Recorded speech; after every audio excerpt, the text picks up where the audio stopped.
Hello everyone, welcome to star education YouTube channel. Star education YouTube ચેનલમાં આપ સૌનું ખૂબ ખૂબ સ્વાગત છે. આજનો જે વિડીયો છે એમાં આપણે ચર્ચા કરશું 2 માર્ચના તમામ મહત્વના કરંટ અફેર. ટેલિગ્રામ ચેનલમાં જોડાઈ શકો છો. માત્ર સ્ટાર એજ્યુકેશન લખી ટેલિગ્રામમાં સર્ચ કરશો એટલે આ પ્રકારે ટેલિગ્રામ ચેનલ મળી જશે. એપ્રોક્સિમેટલી 700 જેટલા સ્ટુડન્ટ છે અત્યાર સુધીમાં ટેલિગ્રામ ચેનલની અંદર જોડાઈ ચૂક્યા છે. 5 નવા વોટ્સએપ ગ્રુપની લિંક ડિસ્ક્રિપ્શનમાં છે. કોઈ પણ એક વોટ્સએપ ગ્રુપમાં જોડાઈ શકો છો. શરૂ કરીએ આજનો વિડીયો. સૌથી પહેલાં 5 ક્વેશ્ચન તમારા માટે, જેનો આન્સર આપ સૌએ આપવાનો છે કોમેન્ટની અંદર. તો એમાં સૌથી પહેલો ક્વેશ્ચન છે કે તાજેતરમાં ઇન્ટરનેશનલ ઇન્ટેલેક્ચ્યુઅલ પ્રોપર્ટી ઇન્ડેક્સ એમાં ભારતનો ક્રમ કેટલામો છે. બીજો ક્વેશ્ચન છે કે અર્થ અવર ડે છે એની ઉજવણી ક્યારે કરવામાં આવેલી. ત્યારબાદ ક્વેશ્ચન છે તાજેતરમાં 67માં રાષ્ટ્રીય ફિલ્મ પુરસ્કાર એમાં કયા રાજ્યને મોસ્ટ ફ્રેન્ડલી સ્ટેટનો દરજ્જો આપવામાં આવેલો છે.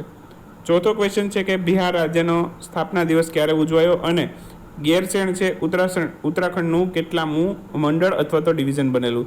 તો 5 ક્વેશ્ચન છે અને આજના ક્વેશ્ચન એટલા બધા અઘરા તો નથી, બરાબર. તો આન્સર આપવાનો પૂરો પ્રયત્ન કરજો. 3-4 તો આરામથી આવડવા જોઈએ.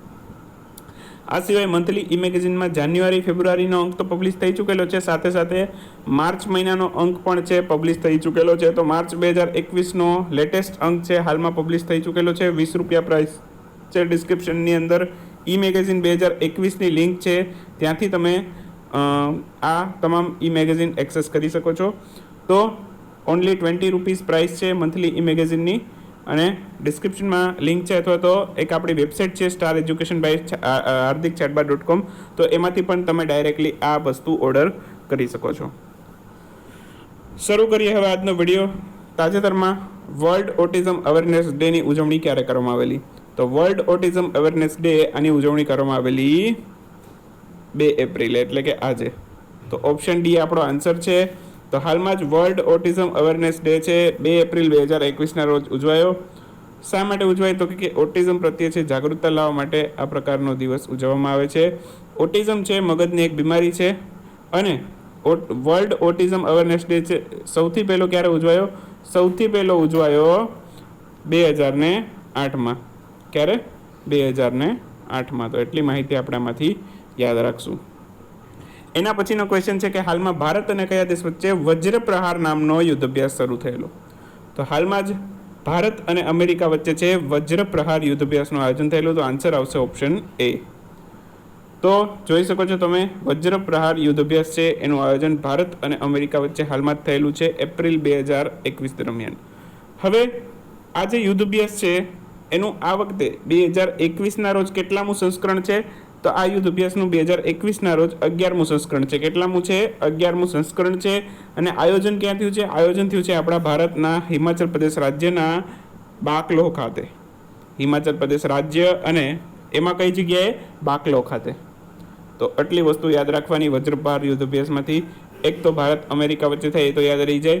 આ વખતે 11મું સંસ્કરણ છે, અને કઈ જગ્યાએ થયેલું? હિમાચલ પ્રદેશની અંદર બાકલો ખાતે.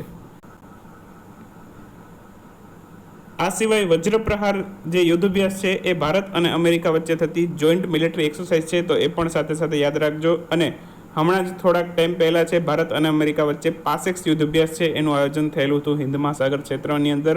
તો એ પણ સાથે સાથે અહીંયા યાદ રાખી લેજો. અને સાથે સાથે આપણે ભારત અને અમેરિકા વચ્ચે કયા કયા યુદ્ધ અભ્યાસ થાય છે તો એનું પણ એક નાનકડું રિવિઝન કરી લઈએ. તો એક તો આજે જ આપણે જોયો વજ્ર પ્રહાર યુદ્ધ અભ્યાસ, જેનું આયોજન ભારત અમેરિકા વચ્ચે થાય છે. આ સિવાય ટાઈગર ટ્રમ્પ યુદ્ધ અભ્યાસ છે. ટાઈગર ટ્રાયમ્પ કયો અથવા તો ટાઈગર ટ્રમ્પ. તો આ યુદ્ધ અભ્યાસ છે એ પણ ભારત અમેરિકા વચ્ચે થાય છે. ત્યારબાદ યુદ્ધ અભ્યાસ જેનું નામ જ છે યુદ્ધ અભ્યાસ, આ યુદ્ધ અભ્યાસ નામનો યુદ્ધ અભ્યાસ છે એ પણ ભારત અમેરિકા વચ્ચે થાય છે. ત્યારબાદ માલાબાર યુદ્ધ અભ્યાસ એ ભારત, અમેરિકા, જાપાન અને ઓસ્ટ્રેલિયા વચ્ચે થાય છે. તો આટલા યુદ્ધ અભ્યાસ છે જે ભારત અને અમેરિકા વચ્ચે થાય છે, જે આપણે યાદ રાખવાના. આ સિવાયના કદાચ કોઈ હોય મારાથી કહેવાના રહી ગયા હોય તો કોમેન્ટમાં કોમેન્ટ કરી શકો છો, જેથી આપણે નેક્સ્ટ જ્યારે પણ આવો કોઈ ટોપિક ચર્ચા કરીએ ત્યારે એની અંદર ઇન્ક્લુડ કરી શકીએ. હજી પણ એક ભારત અમેરિકા સાથેનો આવી જ રીતનો એક માલાબાર યુદ્ધ અભ્યાસ જે રીતનો છે એ જ રીતનું બીજો એક યુદ્ધ અભ્યાસ આવવાનો છે આજના દિવસની અંદર, આપણે જોશું હમણાં થોડીક વારમાં. ત્યારબાદ તાજેતરમાં international day of transgender visibility આ દિવસ ક્યારે ઉજવાયો. તો international day of transgender visibility ઉજવાયો 31 માર્ચે. તો આન્સર આવશે ઓપ્શન સી. તો international day of transgender visibility દિવસ 31 માર્ચ 2021ના રોજ ઉજવાયો. સૌથી પહેલો ઉજવાયેલો હતો 2009માં. ઓકે, અને ટ્રાન્સજેન્ડરની વાત આવી છે તો થોડાક એના રિલેટેડ મહત્ત્વના કરંટ અફેર રિવાઇઝ કરી લઈએ. એક તો ટાઈમ મેગેઝિનના કવર પેજની અંદર છે સૌપ્રથમ ટ્રાન્સજેન્ડર વ્યક્તિને સ્થાન આપવામાં આવેલું. એમનું નામ શું છે? Eliot page. ક્યાંના છે? કેનેડાના છે. એ પણ સાથે સાથે યાદ રાખજો. ત્યારબાદ વાત કરું તો આ વખતે પદ્મશ્રી પુરસ્કારો જાહેર કરવામાં આવેલા. એમાં માત્ર એક જ ટ્રાન્સજેન્ડર વ્યક્તિ છે જેને પદ્મશ્રી પુરસ્કાર આપવામાં આવેલો છે. એમનું નામ શું છે? મંજમ્મા જોગતી. કર્ણાટક રાજ્યના છે, તો એ પણ સાથે યાદ રાખશું.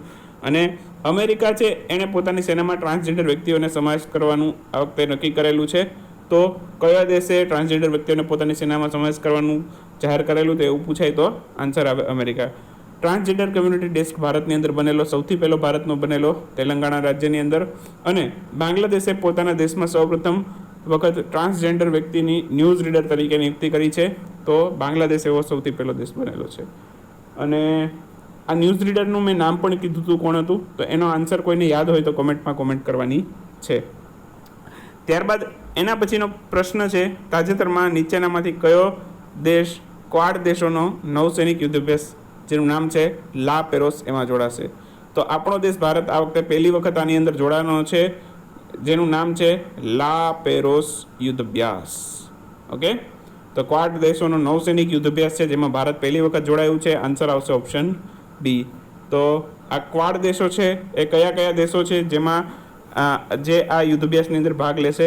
તો ફ્રાન્સ, અમેરિકા, જાપાન અને ઓસ્ટ્રેલિયા જે આ લા પેરોસ નામનો યુદ્ધ અભ્યાસ છે એની અંદર ભાગ લેશે. ફ્રાન્સ, અમેરિકા, જાપાન અને ઓસ્ટ્રેલિયા મેં તમને કીધું હતું ને. તો આ પણ એક યુદ્ધ અભ્યાસ છે જે હવે તમે ઇન્ક્લુડ કરી શકો ભારત અને અમેરિકા વચ્ચે થતા યુદ્ધ અભ્યાસની અંદર. પરંતુ આમાં સંયુક્ત રીતે કુલ 5 દેશો છે. પહેલા 4 હતા. ભારત આ વખતે પહેલી વખત જોડાયું. 5મો દેશ બનેલો ભારત આ યુદ્ધ અભ્યાસની અંદર જોડાનારો. બરાબર, પ્રશ્ન એમ પૂછે કે ભારત આ યુદ્ધ અભ્યાસમાં જોડાનારો કેટલામો દેશ બનેલો? તો 5મો. પહેલાં ફ્રાન્સ, અમેરિકા, જાપાન અને ઓસ્ટ્રેલિયા વચ્ચે આ યુદ્ધ અભ્યાસ થતો. ઓકે, આ યુદ્ધ અભ્યાસ છે એનું આયોજન કોણ કરી રહ્યું છે? મીન્સ કે આની અધ્યક્ષતા અથવા તો આ યુદ્ધ અભ્યાસને લીડ કોણ કરી રહ્યું છે? ફ્રાન્સ.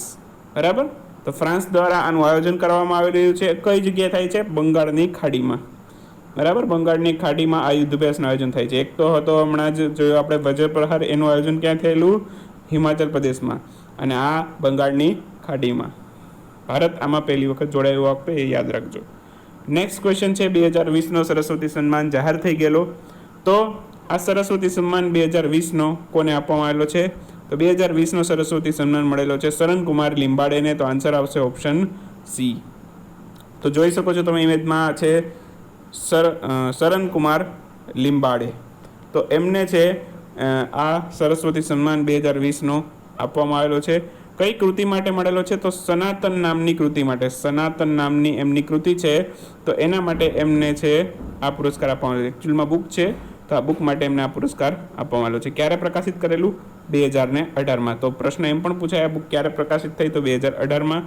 અને સરનકુમાર લિંબાડે વિશે પણ કદાચ પૂછી શકે કે કઈ ભાષાના લેખક છે? તો મરાઠી ભાષાના લેખક છે, એ યાદ રાખજો. બાકી આ સરસ્વતી સન્માન છે એની શરૂઆત થઈ હતી 1991માં. કે બિરલા ફાઉન્ડેશન દ્વારા આ પુરસ્કાર આપવામાં આવે છે.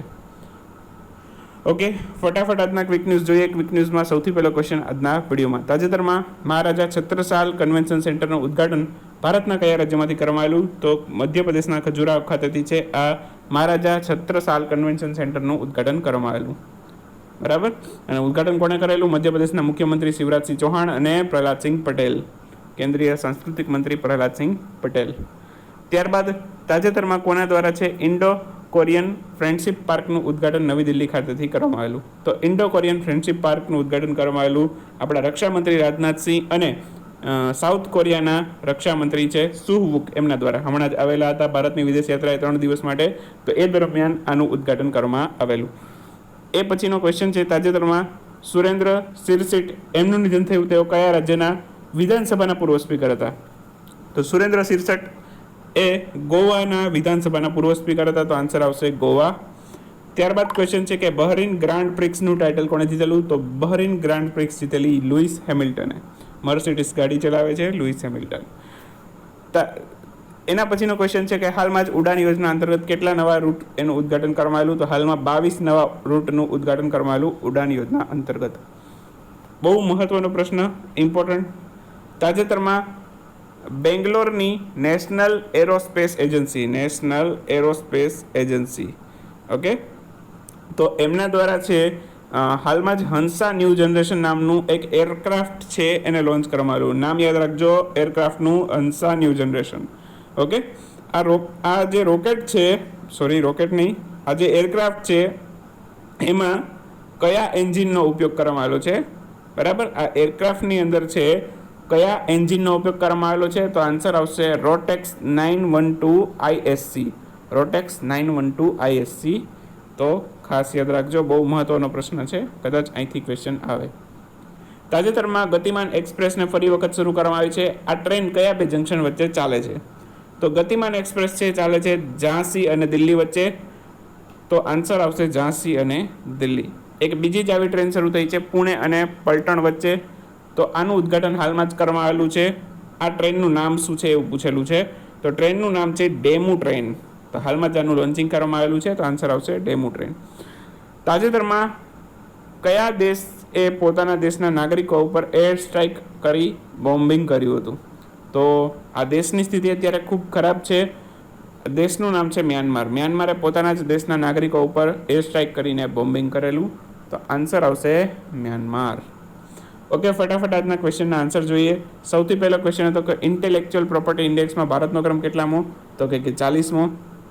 એના પછીનો ક્વેશ્ચન હતો કે અર્થ અવર ડેની ઉજવણી ક્યારે કરવામાં આવેલી? તો અર્થ અવર ડે ઉજવવામાં આવેલો 27 માર્ચ. દર વર્ષે ક્યારે ઉજવાય છે? માર્ચ મહિનાનો લાસ્ટ સેટરડે એટલે કે છેલ્લો શનિવાર. ત્યારબાદ વાત કરું તો 67મો રાષ્ટ્રીય ફિલ્મ પુરસ્કાર, એમાં મોસ્ટ ફ્રેન્ડલી સ્ટેટ બનેલું સિક્કિમ. બિહારનો સ્થાપના દિવસ હતો 22 માર્ચે. ઉત્તરાખંડનું ગેરસેણ છે ઉત્તરાખંડનું કેટલામું મંડળ બનેલું? 3જું. તો બસ આટલા ક્વેશ્ચન છે. બાકી કરંટ અફેરની ઈ બુક પરચેસ કરવી હોય તો ડિસ્ક્રિપ્શનમાં લિંક છે. જુલાઈથી ડિસેમ્બર સુધીના કરંટ અફેર આ ઈ બુકમાં કવર કરેલા છે. બાકી હમણાં જ આપણે માર્ચ મહિનાની મંથલી ઈ મેગેઝિન લોન્ચ કરેલી.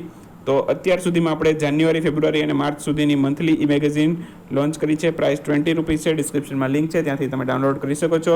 પેમેન્ટ કર્યાના 24 કલાકની અંદર ઈ બુક તમને ઈમેલ આઈડીમાં મળી જશે. તો મળીએ નેક્સ્ટ વિડીયોમાં નવા કરંટ અફેર સાથે. ત્યાં સુધી રજા લઈએ. આવજો, બાય બાય, ગુડ નાઇટ, શુભરાત્રી.